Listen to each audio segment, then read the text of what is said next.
Welcome to the Sales Queen podcast, where we teach women how to turn their skills into sales and monetize their message so they can finally sell with the clarity, confidence, and certainty that they've always wanted to.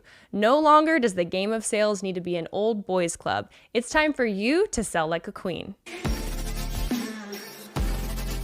Well, hello, everyone, and welcome to this episode of the Sales Queen podcast. I'm here with Megan Galane, the queen of ops, and I'm super, super excited for her to tell you guys her story today and to ask her all the questions because y'all know I am terrible at operations. So, Megan, thank you for being on the show today.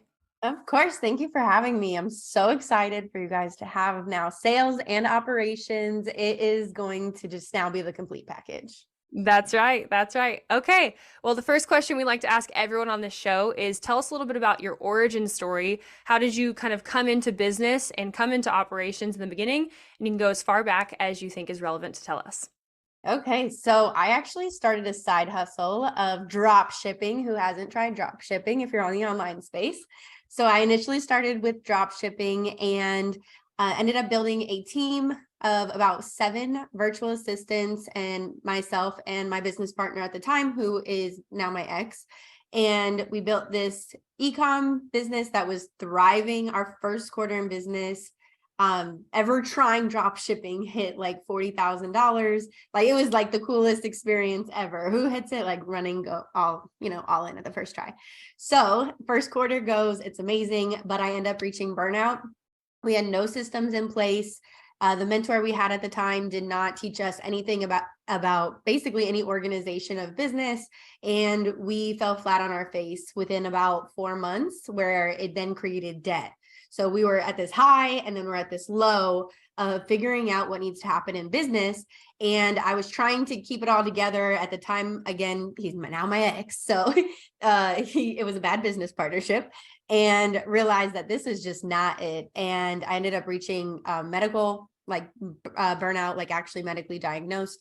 I had a hormonal imbalance. I was losing hair, gaining a ton of weight, all the different things, vitamin deficiency, and just my mind literally felt like it was a gray cloud and I could not remember or think of anything because I was just so fatigued at the time. So I was working my normal job and doing this on the side. So I would go to work from 10 a.m. to about 6, come home and eat pizza, and then have a big coffee around maybe 7 or 8 p.m. and then go work on this drop shipping business until about 3 or 4 a.m. every day and just repeat that. So it was pretty easy for me to reach burnout and not having the systems in place. We, like I said, hit debt really fast because we weren't keeping track of KPIs. We weren't tracking what our VAs were doing. A VA ended up stealing from us. Like there was so much that happened. And my doctor basically told me, you either need to figure out how to organize this or you need to give it up. And I gave it up. But while I gave it up and was healing, I focused on learning how could I have done this better? So I thought about how could we have captured these leads and put them in our own funnel? And, how I've learned all about funnels and email marketing and things like that. So that was how I got started in operations. Then the job that I had was with my family's company, where thankfully they gave me the space to learn these things. They paid for a lot of my training. And then what they did was then I just implemented it in their business. And so I took a business that was in business for over 15 years and brought it into the digital age. And now they have the digital marketing aspect. And so I got to basically test on them, build everything on them. During COVID, I rebuilt their whole backend operations and realized wow, this is super cool what you could do for people. And as much as I love, having Americans, I have an American on my team, but I also have a large VA staff in the Philippines. Let's be real, it's just not cost effective to have too many Americans on your team at this point for a startup. And so what could we do to make sure that if we are having an American on our team and there's costs, high costs associated, they're doing high value tasks. So that was kind of where we shifted everything. And that's what I focus on inside of agencies, coaching businesses, consulting businesses now. So it's fun now that I'm here, but it was not fun during the process. I'm sure a lot of your guys' stories. Yeah, absolutely. 100%.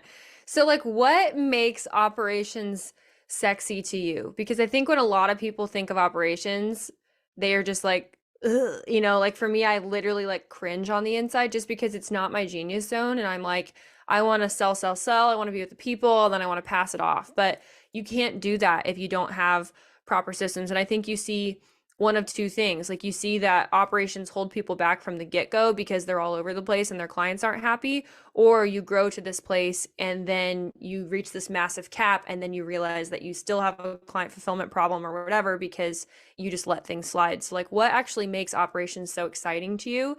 And what do you tell people, I guess, from a benefit perspective of like, this is really why you should care about operations too?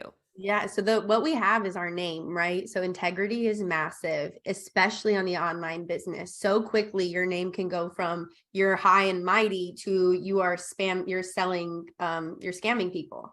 And so your client experience and deliverables is so important because that's all you have is your name when it comes down to it. You can pivot different industries, you could pivot different, whatever you want to do and pivot into. But if there is a scammer report on you, like that is bad on the online space. Somebody could find it, or it costs hundreds of thousands to remove.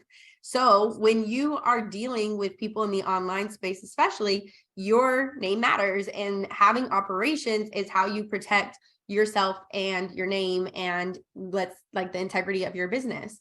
So that's kind of the hardcore thoughts I have when it comes to operations, but making it sexy that's great. If you want to focus in that sales genius zone, take over. If we spend just a little bit of time getting the emails down, getting the pipeline down, maybe hiring somebody to do the areas that you don't want to do, guess what? You get to thrive even longer doing what you want to do, where a lot of CEOs don't have the opportunity to actually thrive in the environment that they like it thriving in. Like, I don't enjoy sales calls. I have to show up to sales calls currently because I don't have the pipeline of leads coming in to hire a salesperson. But once I have that pipeline, baby, that is what I'm hiring first. Like, I am fully aware of that.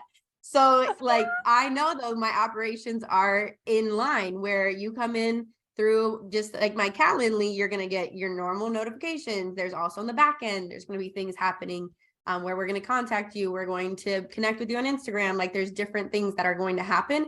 And honestly, my team does that. It's either automated or my team does it. I don't even worry about it anymore. So as a CEO, and you think about operations, it's how much do you want to stop worrying about and how quickly do you want to focus on your genius zone? Yep. Like, I love the strategy, the vision, the ideas. I don't build. I love the idea of operations. Yeah. I have builders. Come on, girl. I just had a meeting literally 1 minute before this that got off, and I was like, I'm meeting with an operations person. I need to be on time for this podcast. And we have our meetings on Tuesdays because I let everybody, Monday's a work day for us. But anyways, so if you are coaching somebody, what are typically the first 3 things that you have found that CEOs need to delegate? And then part 2 of the question, why do you think most CEOs are so bad at delegating? Because we are. All right, we're going to start with part 2 first, because then you guys will be nicer on the 3 parts. So part Tell me. 2 is that CEOs have to work on boundaries. Operations and operations support very clear and precise boundaries and people pleasing. So these are 2 things that you go to therapy for, not to me. And you work through those as a CEO. And I have found across the board, almost every CEO I've worked with has a boundary issue and or a people pleasing issue.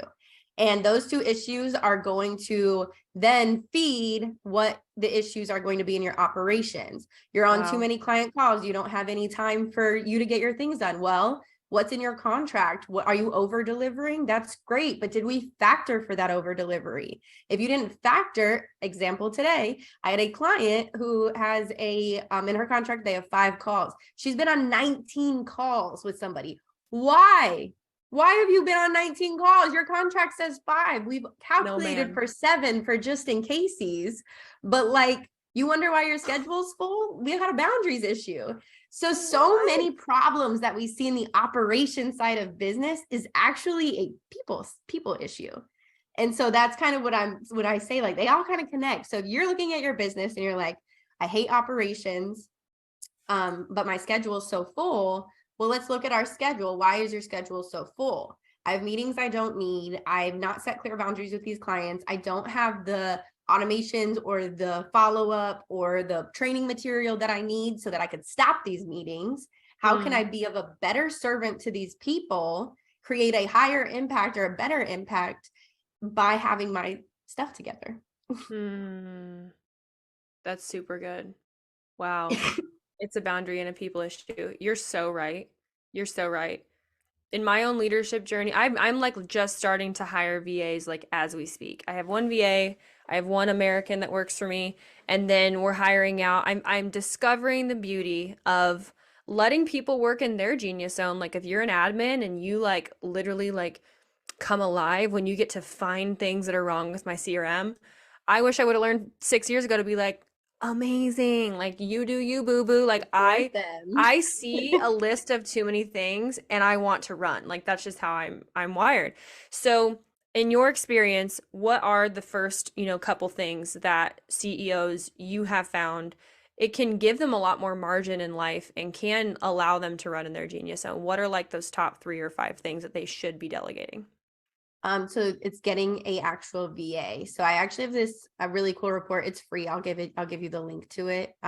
It's a report on your value of time. So as a CEO, if you were to charge, say, $200 an hour, what do you charge for your one-on-one, like just a 1-hour call? Let's say $200.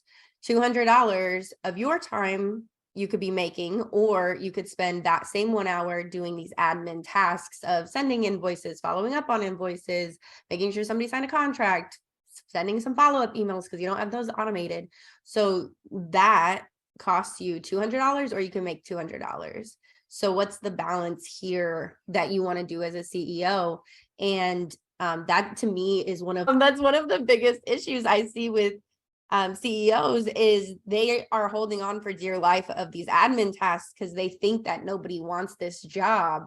But especially VAs, like in the Philippines, they are quality at this job. And my favorite part of working, especially with Filipino VAs, is you don't have to, like, this sounds really heartless. You don't have to deal with the people side. They come to work and they get their work done and they leave.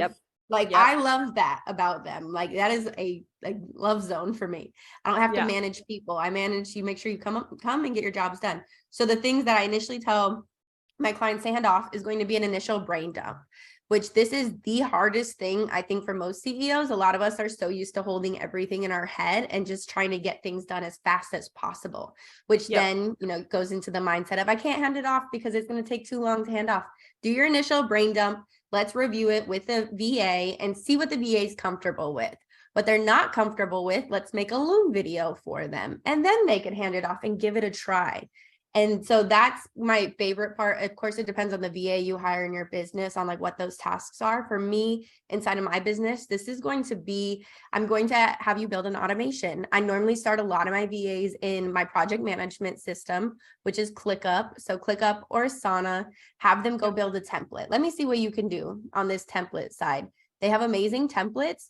A smart VA, one that I'm like, oh, you're my type of VA, is going to go use ClickUp's templates and just edit it. Like if I can have somebody who could think like that on my team, like we're done. It's over. Like that makes the job so much easier. How can we make this easier? Because if I'm going to do it, say that's going to be an hour of my time to go choose a template and edit it. So $200, or a VA could use my same brain process of use a template and edit it. And the hour of their time, let's say, is $5. By hiring somebody to do that task, I just saved $190 something, $95. And so it's kind of thought processes like that where CEOs, like, what could you actually delegate? So because I'm building automations, like that's what we're going to look at. Could we go on YouTube and go learn about ways that people are using these automations? Yes, of course. Let's go see what other people are doing. Don't try and be like too creative on this. We don't copy branding, just be clear on that one. We want to keep like our brands, but like automations, it's a funnel. That's all we are. We're going to write different copy in the same funnel. That's what we're all doing. So, ideas like that. Other things I've had my VAs, I literally just did a brain dump this morning. That's why I'm like, what else can my VAs take over?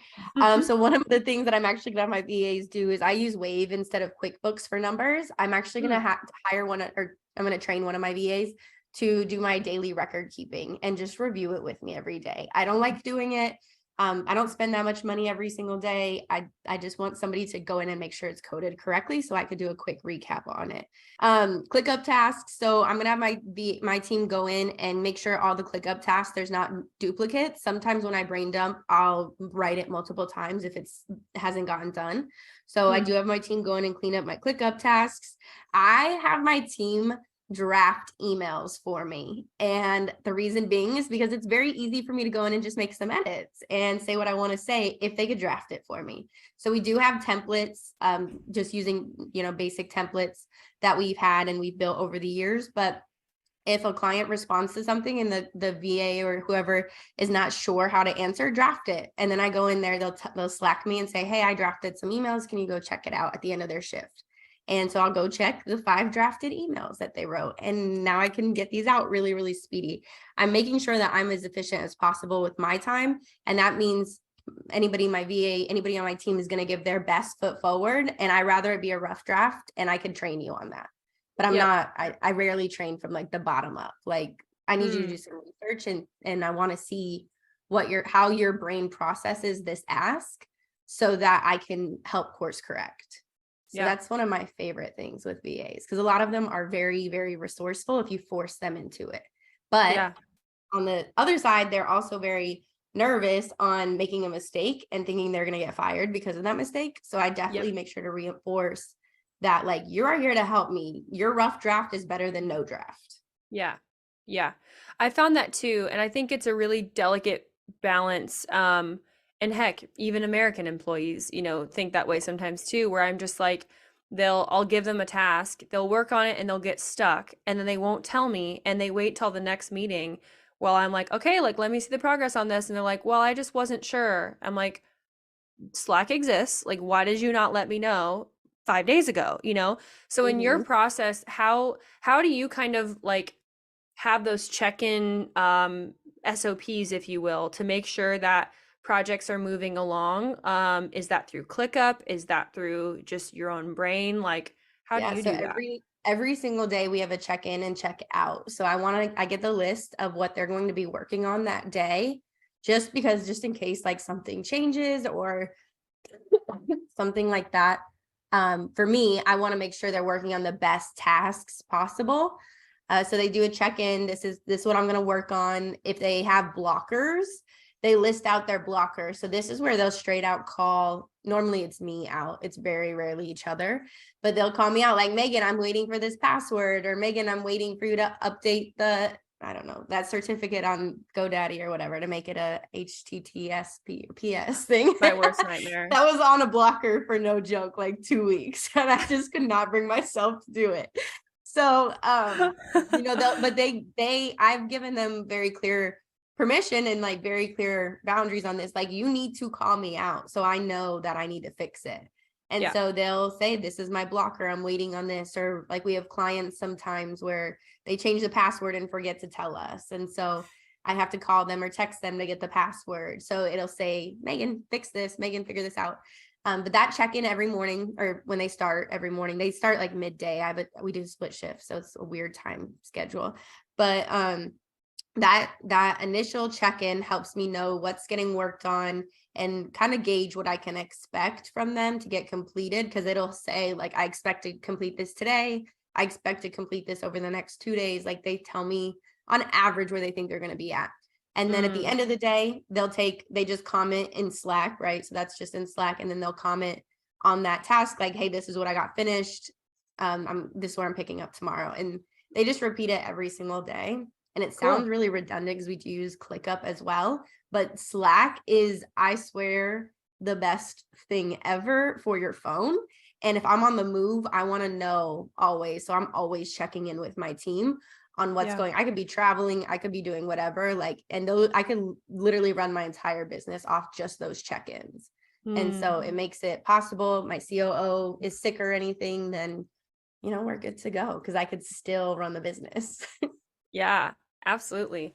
Tell me a little bit more about how did you learn to be the leader that you are today? Because I think a lot of times, you've talked about brain dumping, like, takes slowing down. It takes a level of self-awareness that I think is a huge hindrance to why some CEOs never go past, I don't know, 20K a month and get to 100K months or whatever. A lot of that can be systems, but a lot of it too is like, I don't know, it can be a pride thing sometimes too, where they're like, this is mine and I have to do this task. And they don't slow down because then they have to hold themselves accountable as a leader and realize that what they're doing is broken. So how have you grown in your leadership journey to becoming such a great delegator and a leader? And what is kind of your message to some other people who might know that they want to go to the next level, but they realize that maybe they're the burden? If you realize you're the burden and you're still not changing it, that is a therapy conversation. There's something there. And it sounds harsh when I say that, but I truly, as you can tell, believe very, very heavily in therapy. I think business is the best reflection of what's going on in your personal life. But Wow. this is, I would say, like our number one problem with CEOs is like they think that if they stop, the momentum will stop. And it's not that we're stopping, it's that we're actually going to finish something. So let's Mm, be great starters. A lot of us are great starters, but maybe we're not good finishers. Maybe you have somebody who's a good finisher, but it takes them a while to finally get the project rolling. Like, let's find your weaknesses and plug those holes so that the ship doesn't sink. So not taking the time, you're going to reach burnout.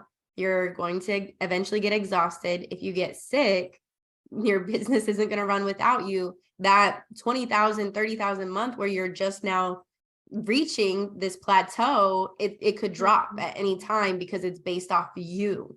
If we can start building depth, that means that you have now the ability to go be sick. You have the ability to take care of yourself.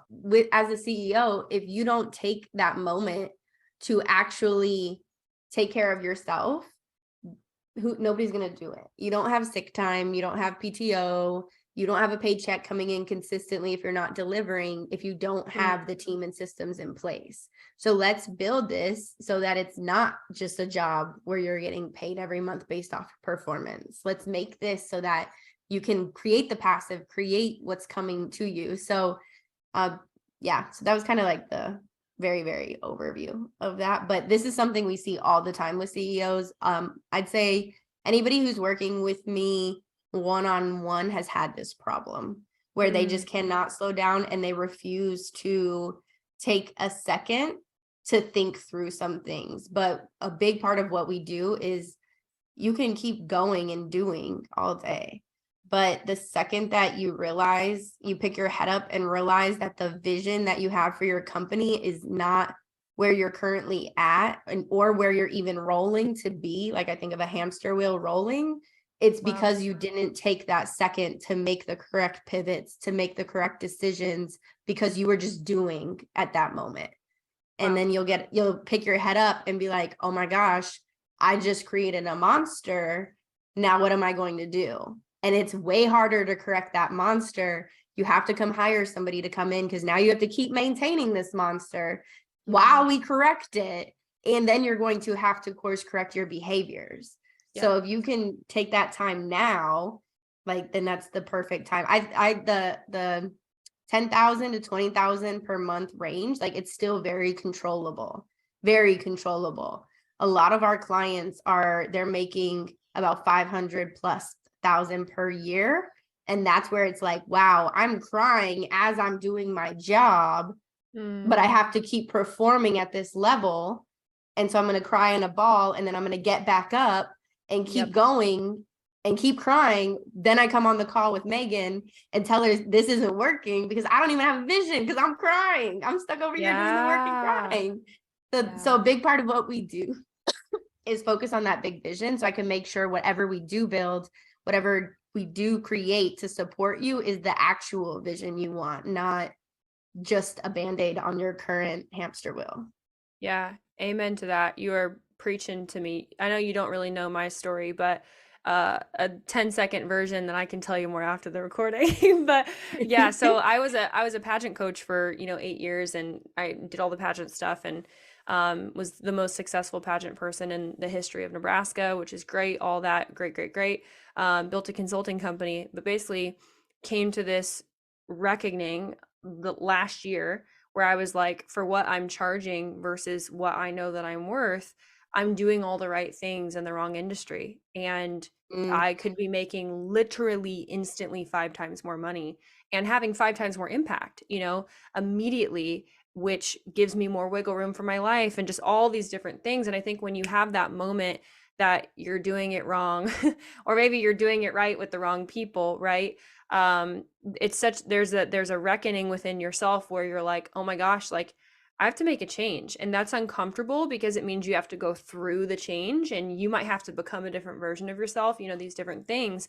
But once you get through that, which, now I finally am, and you step into the reality of your calling and the way that your business could be, it's just like, oh my gosh, why was I so stupid for so long? And why did I not know it a better way? And so thank you for saying that, because I can personally attest to that, like even in my own life. yeah, that is, I think, one of the hardest so this was like a live example what I'm giving you. It's one of my first clients I ever took on. We initially built her systems based off what she said she wanted. At this time, I was not aware that people didn't have a vision of what they wanted for themselves in their business, because this is my first client ever, right? So I'm like, all right, I'm just going with that. I'm gonna build your systems. I'm gonna build out your Dubsado and your active campaign and connect them all, and kind of that was it.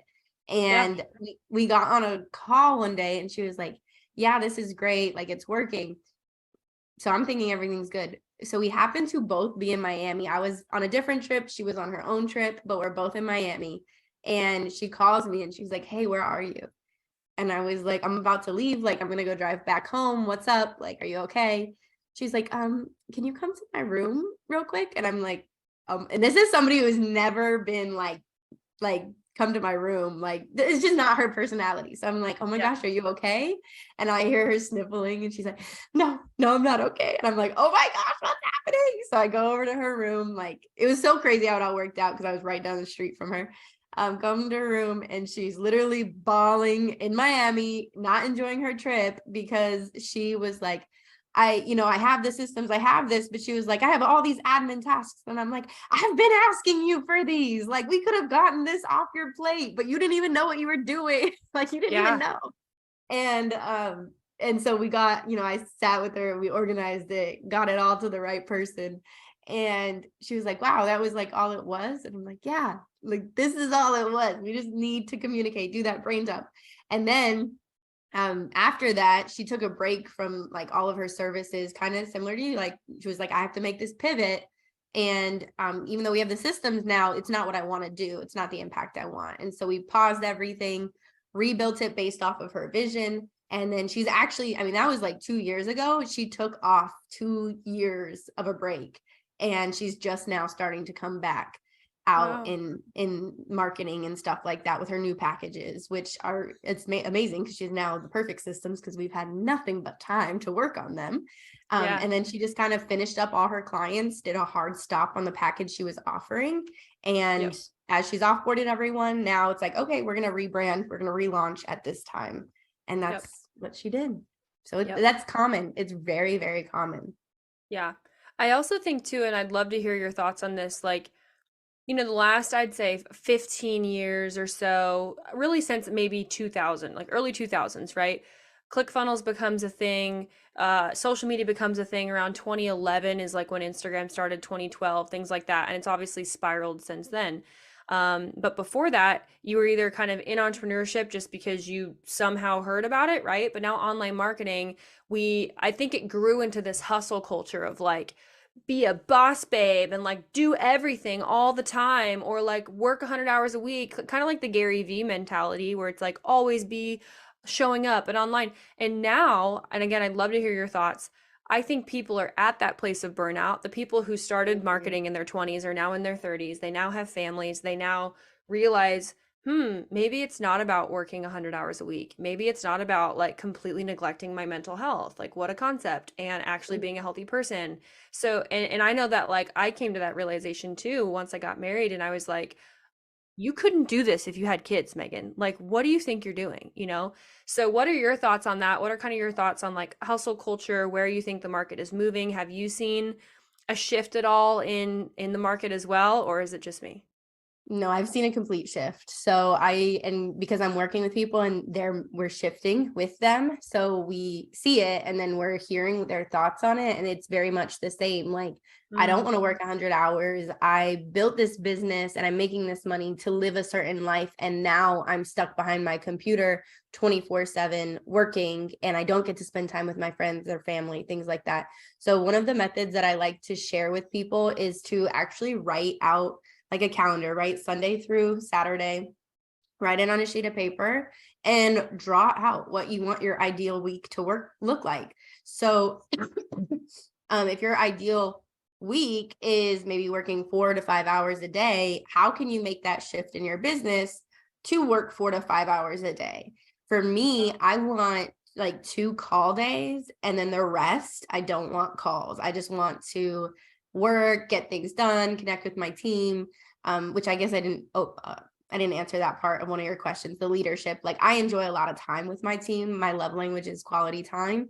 And so my team is not their words of affirmation, but I need to think through what I'm going to say to them, because that is not my love language. And so I like to spend time doing that stuff and making sure that I have the mental capacity to lead a team, because I'm not just leading mine, I'm also leading my clients' teams. And where my client falls short, I pick up.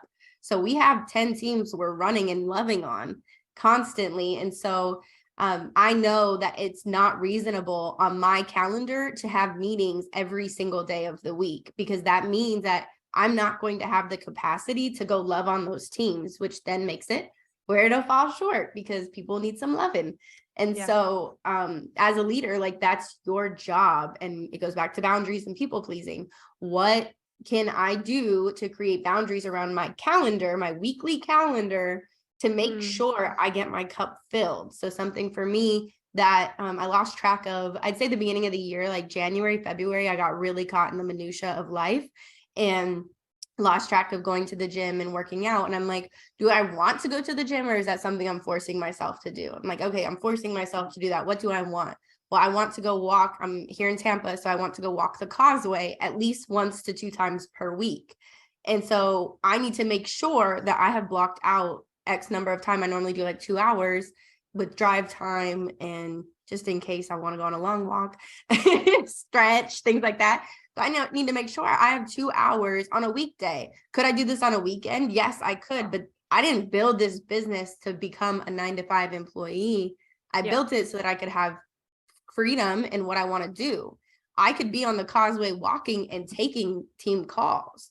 So if I can factor into my calendar that I don't have any external client-facing calls on Tuesday and Thursday, I know I can go walk Tuesday and Thursday and take my team calls there. So it's this dream calendar of what you want your life to look like is one of my like favorite go-tos. Anytime I feel unaligned, I'm feeling like something's off, that's what I go back to, because that changes so much. There was one point where I'm like, I want to work Monday through Wednesday, and then I'll have Thursday, Friday, Saturday, Sunday off. And then there was another time where I was like, I want 5 hours every day. And I did that. That's currently where I'm changing right now, where I'm like, that is not what I want. I like the couple days a week where I work and do calls, and then the few days that I'm not on calls. So I'm currently switching back right now. It's allowed to change. That's why you built this business, is to be more fluid than a corporate 9-to-5 job. So do what you need to do to support the life you want to live. Yep, absolutely. I love that. I just realized we've been talking forever. We could talk for like 3 hours. So I have 2 more questions and then we'll kind of end. So one thing that I think a lot of people listening to this podcast will want to know is like, how do you delineate how much is too much to give a VA? You said a little bit that you kind of like ask them in the beginning of what they're comfortable with, but also like, how do you qualify? And then how many different types of things? Like, so we're hiring an admin VA right now, and I have several things. And of course, it's the CEO's tendency just to be like, here's a fire hose, here's everything, you know? So how do you delegate? Is it better to have like 4 people at 10 hours a week that are specialists in certain things, or 1 person full-time, or a mixture? So I like full-time. I think that you have a lower turnover rate at full-time. And then you have the ability to pour into just one person. Whereas a CEO, like it is a lot of it. It's a lot of energy to pour into multiple people. So if I could have 1 to 3 really good people who are full-time with me and they're very happy at their job, I rather do that personally. So full-time work is my go-to. I have one person who's part-time. He just got hired 2 weeks ago and he does lead gen for me. And so he has other clients as well. And we had that conversation when we started that when he goes full-time, I'll expect him, you know, full-time and maybe even get rid of some clients. But at this point, he's part-time. So full-time, always my go-to. I like to do, especially with VAs. So I said we do the brain dump. We ask them what they're good at, what they're comfortable with, so they could take what they're comfortable with. As we are making looms, we figure out what is the most time-consuming, low value task that we are doing. So my most time-consuming, low-value task right now is drafting contracts. They're templated. Maybe there's some changes here or there. I don't want to do it. I hate it. So what I'm going to do is have my VA go in and draft them so that when I'm reviewing it, it is a rough draft that has already gone through somebody.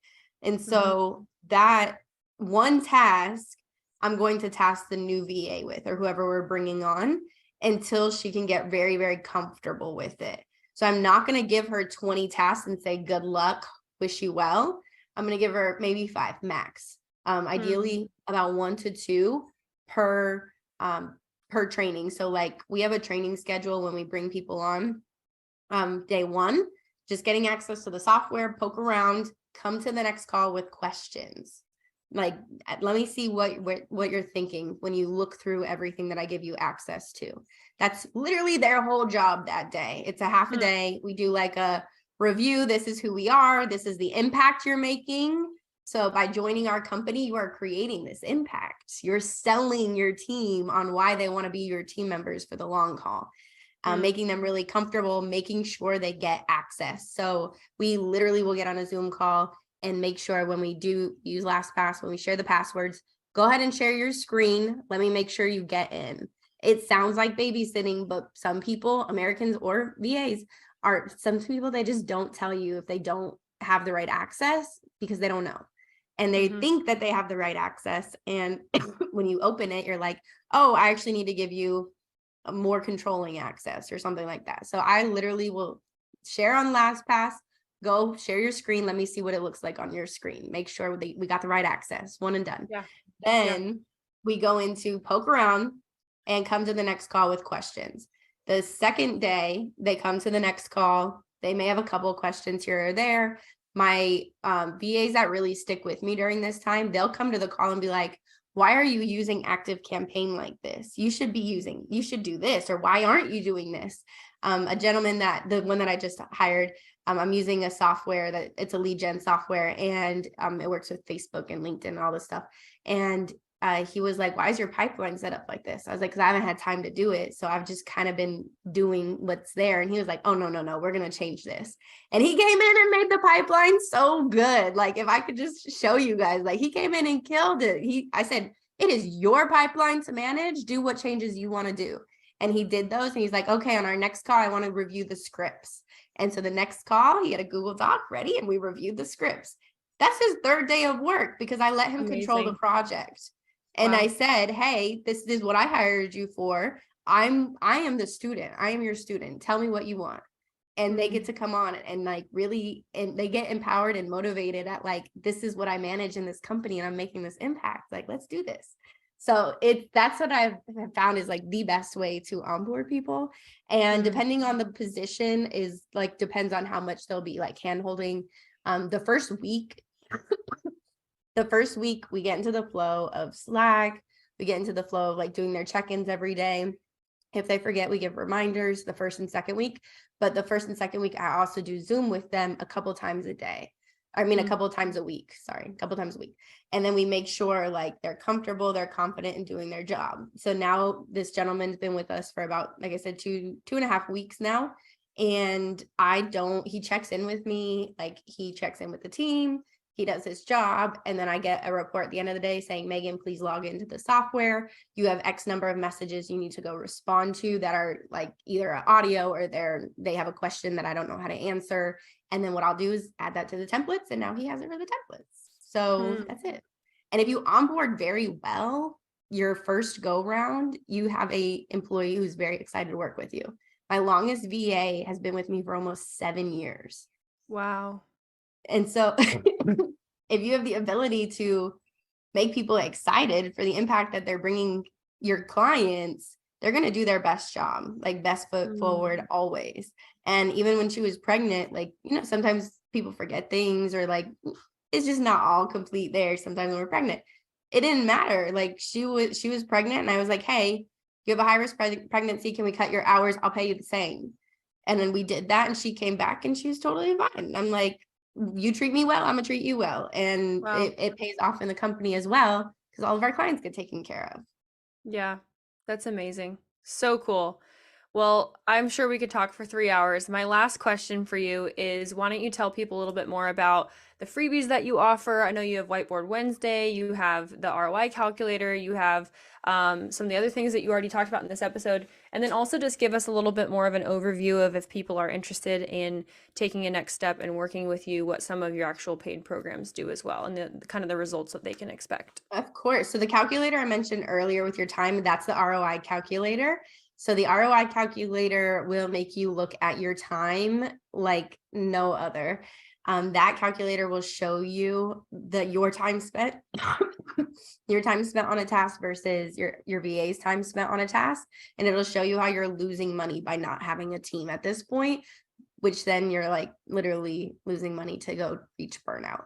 We don't want that. Yeah. So the ROI calculator is that. Whiteboard Wednesday, every other Wednesday, I go live inside of my group, and it's free call. There's very rarely a pitch. I'll say there's a pitch sometimes, but very rarely. It's really, really educational. And then if you join, you also get the replay. I've been doing it for a year, so you have a ridiculous amount of replays in there where I've gone over building an active campaign, building in ClickFunnels. We talk about things like this on hiring and how the hiring process goes. It's basically a course that's free. It's just not in a course format. It's a Whiteboard Wednesday. When I thought about all the things that I wanted to do in life and business, it's like, I want to draw on a whiteboard and teach people. So that's what we do. It's on my iPad. So it's very messy writing, but yeah, so that's Whiteboard Wednesday. And that's something that it's kind of a cup filler for me to give back to people who are part of the community. And then to work with me paid and in a small container, I do small group coaching programs where I teach you everything I do for CEOs inside of your own business. So if you don't have an integrator or somebody on your team, then we'll hire that person for you, VA in Philippines specifically. They're your employee. They work for you full-time, part-time, whatever you can afford. And then I train them on how to be that right hand. And then I train you on how to be a good leader and have the right systems inside your business. And your VA will then ideally be building those systems out for you so that you can keep focusing on the genius zone you want to focus on. And then the done for you, like if I were to build it for you, that's invite only. We only take on one client per quarter at this point. And that reason is because it is, as you can tell, there's like a lot of feelings and emotional parts that go into this. And so we are cutting back drastically on the done for you and going the done with you. I am seeing also better results in the done with you. That's what I love about it is once I teach you once, you'll forever think like that and we won't go back to burnout. So that was more of my mission, my impact of what I wanted was to teach business owners how to not reach that same burnout and give you the tools that you need to keep going and keep building your business. And if you do more businesses the right way the first time. Thank you so much, Megan. I know everybody's going to greatly enjoy this and reach out to you, I'm sure, for all your awesome freebies. And everybody, we'll see you next week.